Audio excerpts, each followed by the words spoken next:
사랑하는 초업제교회 성도 여러분, 유튜브 시청자, 구독자 여러분 반갑습니다. 김정빈 목사입니다. 간밤에도 평안히 잘 주무셨습니까? 오늘은 2025년 9월 6일 토요일 아침입니다. 오늘도 주 안에서 복된 날 되시기를 주의 이름으로 축원드리겠습니다. 제가 기도하고 오늘의 말씀 묵상을 시작합니다.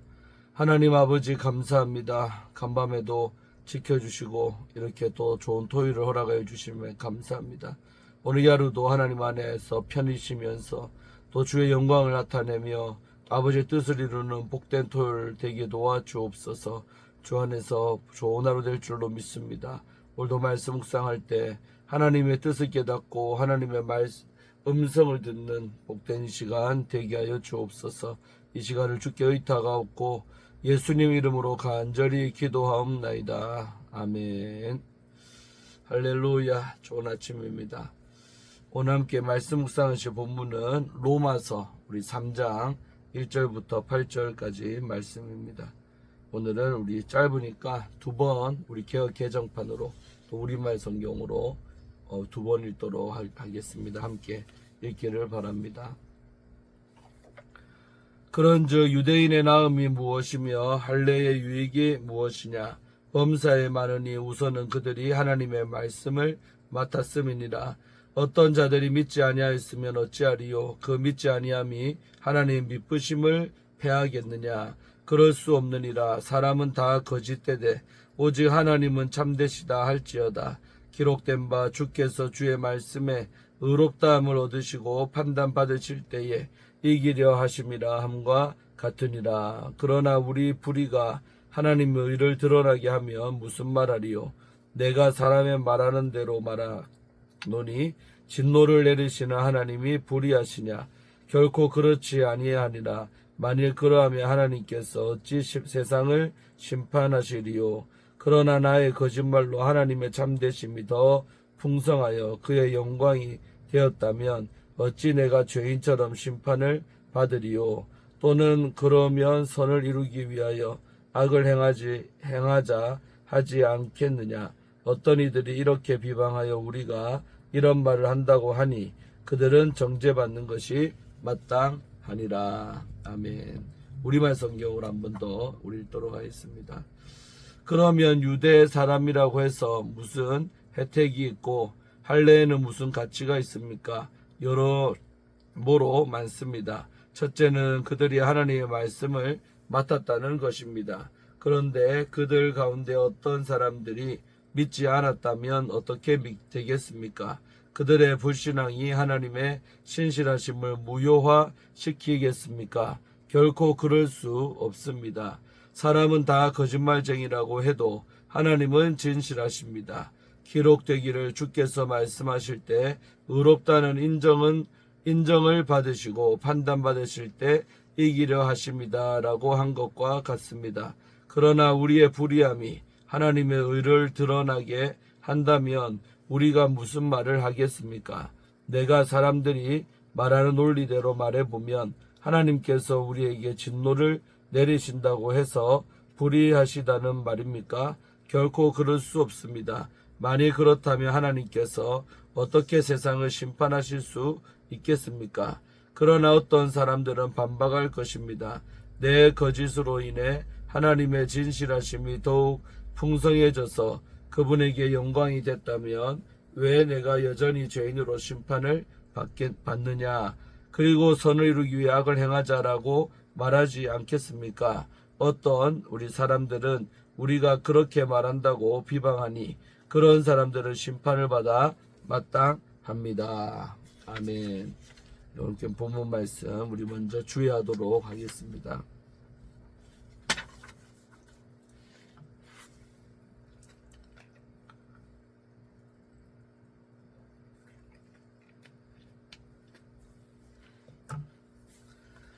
자, 오늘 우리 1절, 2절 말씀은 유대인의 먼저됨에 대해서 말을 하고 있죠. 앞선 2장에서 바울의 대화 상대자가 유대교의 전통에 연관된 자들이라고 볼 때 바울은 동시대의 유대교 이해와는 사뭇 다른 주장을 펼치고 있습니다. 바울은 유대인에게 특권이나 우선권이 없는 것처럼 이야기합니다. 왜냐하면 하나님의 기준은 유대인과 이방인에게 동일하게 적용되기 때문입니다. 이와 같은 비판으로 유대인을 향한 폄훼가 일어날 수 있으며 하나님이 이스라엘과 언약하시고 또 율법을 주신 사건의 가치가 왜곡될 수가 있습니다. 그래서 바울은 예상 가능한 비판에 대한 답을 미리 제공하고 있는 것입니다. 이와 같은 논지 전개 방식을 바울은 즐겨 사용합니다. 예를 들어서 우리 3장 5절에도 동일한 방식을 사용하고 있고 또 6장 1절에서도 똑같은 방식으로 이야기를 합니다. 즉 자신이 앞서 주장한 내용을 대적들이 오해하여 제기할 수도 있는 비판을 미연에 방지하고 있는 것입니다.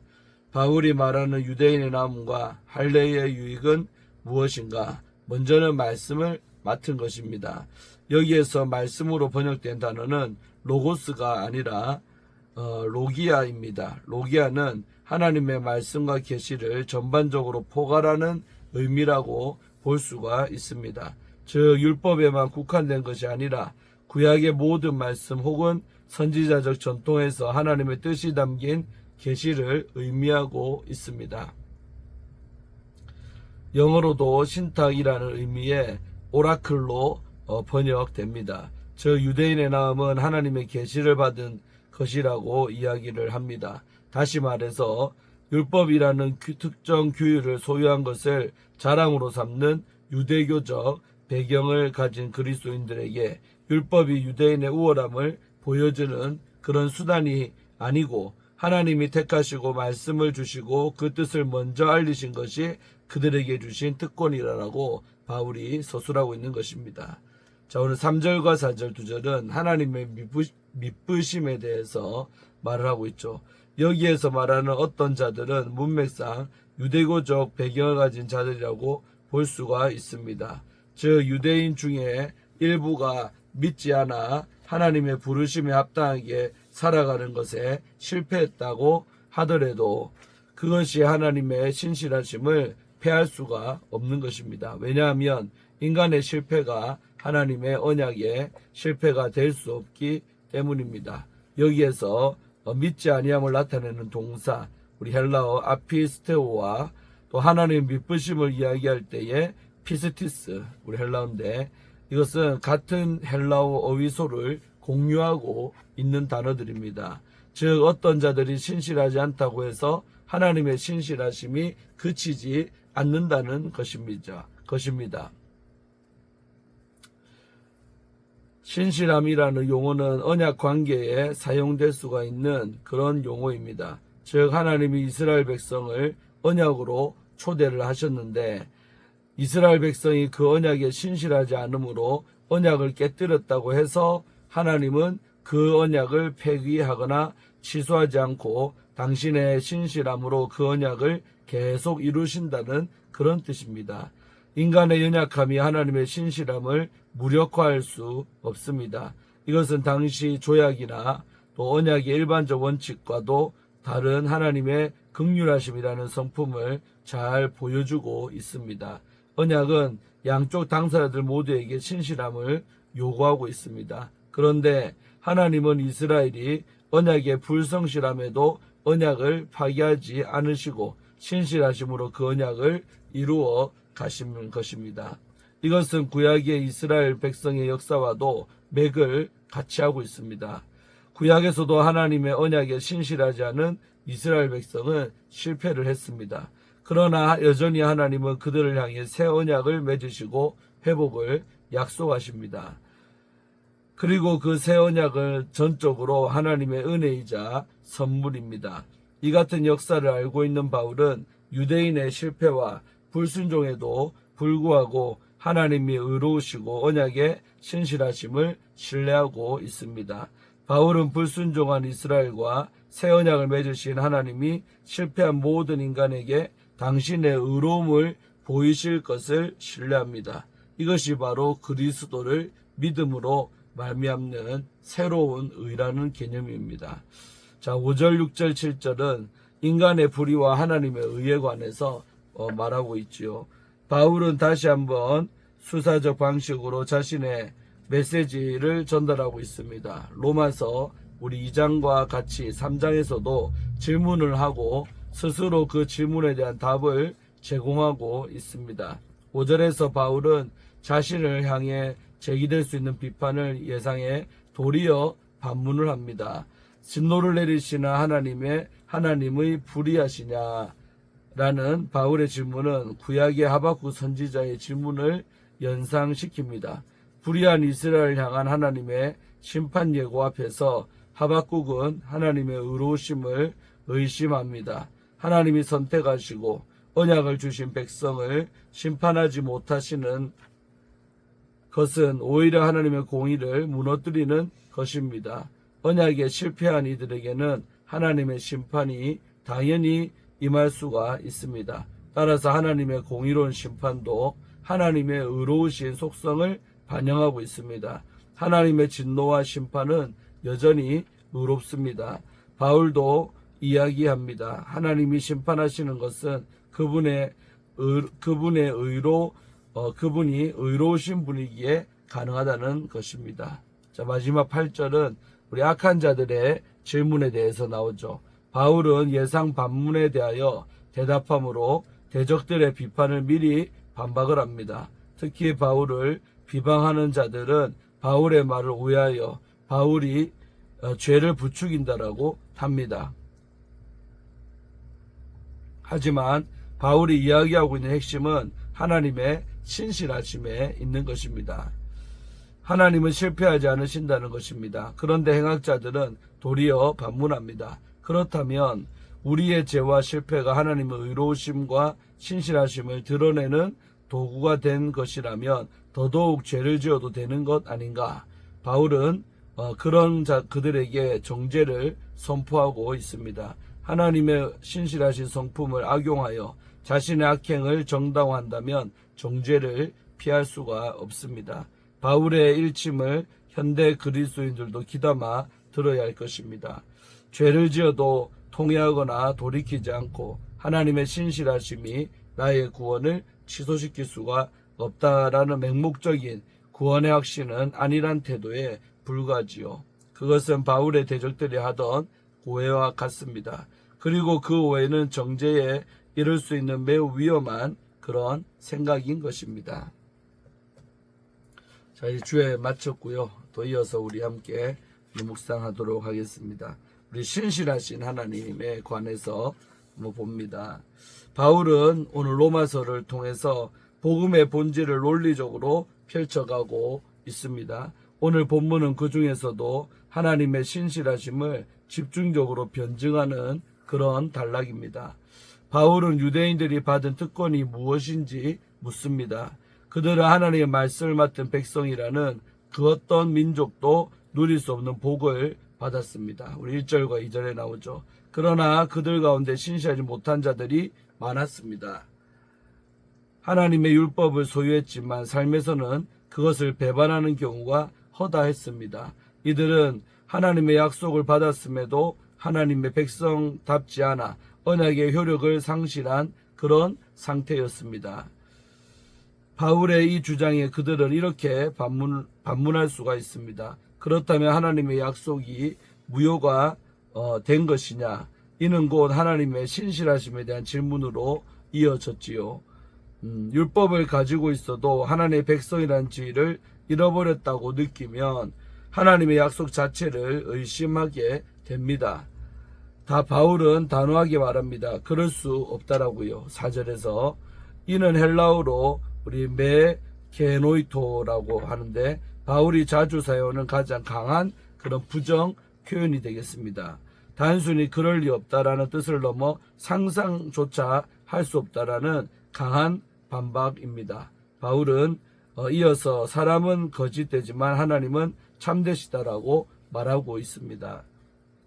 여기서 참되다, 우리 알레세스라고 하는데 이 참되라는 헬라어 뜻은 단순히 거짓이 없다는 그런 뜻을 넘어서 본래부터 진실하시고 변함이 없으신 하나님의 그런 성품을 드러내는 말입니다. 반대로 인간은 본래부터 거짓되고 또 신실하지 못하며 하나님 앞에서 잘못을 숨길 수 없는 그런 존재지요.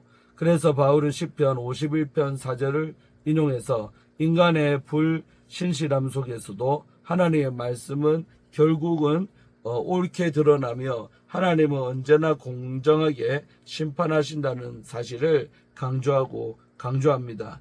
이 말씀은 오늘을 살아가는 우리에게도 해당되지요. 아무리 신앙생활을 오래 했고 성경 지식이 많더라도 삶의 내용과 말씀과 다른 성도들이 너무나 많습니다. 그러나 그런 모습에도 불구하고 하나님의 신실하심은 결코 변하지 않습니다. 하나님은 언제나 바르고 옳은 일을 행하십니다. 이 본문을 오해한 이들도 있었습니다. 그들은 우리의 불의함이 하나님의 의를 드러낸다면 오히려 더 많이 죄를 지어야 하는 것이 아니냐라는 왜곡된 주장을 펼쳤지요. 5절에서 8절에 나옵니다. 이는 악을 통해 선을 이룰 수 있다라는 식의 위험한 논리입니다. 또한 하나님의 은혜를 악용하는 그런 태도입니다. 바울은 이에 대해 강력하게 반박을 합니다. 그들은 정죄받는 것이 마땅하니라 라고요. 8절에서 하나님의 은혜는 죄를 합리화하는 그런 도구가 아니라 죄에서 돌이켜 거룩한 삶으로 나아가게 하는 그런 능력입니다. 오늘날 우리 역시 이런 오류에 빠질 수가 있습니다. 우리는 하나님은 사랑이시니까 하나님은 다 아시니까 라고 하며 죄를 합리화하려는 그런 경향이 있습니다. 반복되는 유혹 앞에서 자주 무너지고 점점 회개의 감각도 흐려질 때가 있습니다. 그러나 그럴수록 우리는 하나님의 참되신 앞에 나아가야 합니다. 신실하신 하나님은 우리 스스로가 얼마나 죄인인지 깨닫게 하시고 다시 하나님께 이렇게 돌이킬 수 있는 은혜를 주십니다. 우리가 넘어져도 다시 일어나 걸어갈 수 있는 이유가 여기에 있습니다. 오늘 우리 이 말씀 앞에 서서 우리 자신을 살펴보기를 원합니다. 혹시 말씀을 알면서도 말씀에 합당하지 않은 삶을 살고 있지는 않습니까? 죄를 지은 후 우리 자신을 합리화하며 회개를 미루고 있지는 않습니까?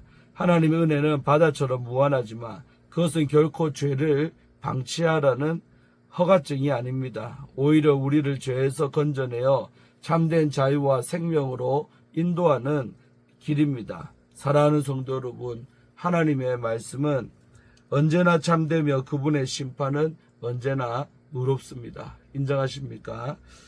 우리가 하나님의 신실하심을 믿고 정직하게 나아간다면 주님은 반드시 우리를 회복시키시고 다시 은혜의 자리로 이끄실 것입니다. 어제나 오늘이나 또 변함없이 우리를 기다리고 계시는 신실하신 하나님을 의지하여 오늘 다시 일어서기를 주의 이름으로 축원을 드립니다.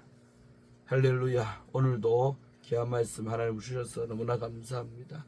그래서 하나님의 그 신실하심을 악용하거나 오해하지 않는 우리 성도님들 되기를 바라고 그렇기 때문에 더더욱 하나님 앞에 우리는 신실함으로도 경건하게 죄를 멀리하는 삶을 살아야겠다는 것입니다. 제가 기도하고 오늘의 말씀 묵상을 마치도록 하겠습니다. 하나님 아버지, 오늘 토요일날 아침에도 로마서 말씀을 통하여 이렇게 영적인 진리를 깨닫게 하시니 감사합니다. 하나님의 신실하심을 찬양합니다. 하나님의 신실하심을 의지하며 살아가기를 원합니다. 아버지, 우리가 죄를 더 짓는 것이 아니라 죄를 더 멀리하는 삶을 살아갈 수 있도록 정말 애쓰고 노력하며 살아갈 수 있도록 도와주시고, 그럼에도 불구하고 또 죄를 지을 수밖에 없는 우리 연약성도 있습니다. 아버지, 그럴 때마다 회개함으로 즉각적으로 아버지 앞에 나아갈 수 있는 저희들 되게 하시고, 회개를 미루거나 죄를 정말 우리 삶에 방치하며 살아가지 않도록 도와주시옵소서. 오늘 하루도 주일을 잘 준비하며 주 안에서 잘 쉬며 그렇게 보내기를 원합니다. 감사드리고 오늘 하루의 모든 것을 주께 의탁하옵고 예수님 이름으로 간절히 기도하옵나이다. 아멘. 할렐루야. 오늘도 좋은 토요일 되시고 또 내일 주일날 아침에 큐티로 또 예배로 만나도록 하겠습니다. 샬롬.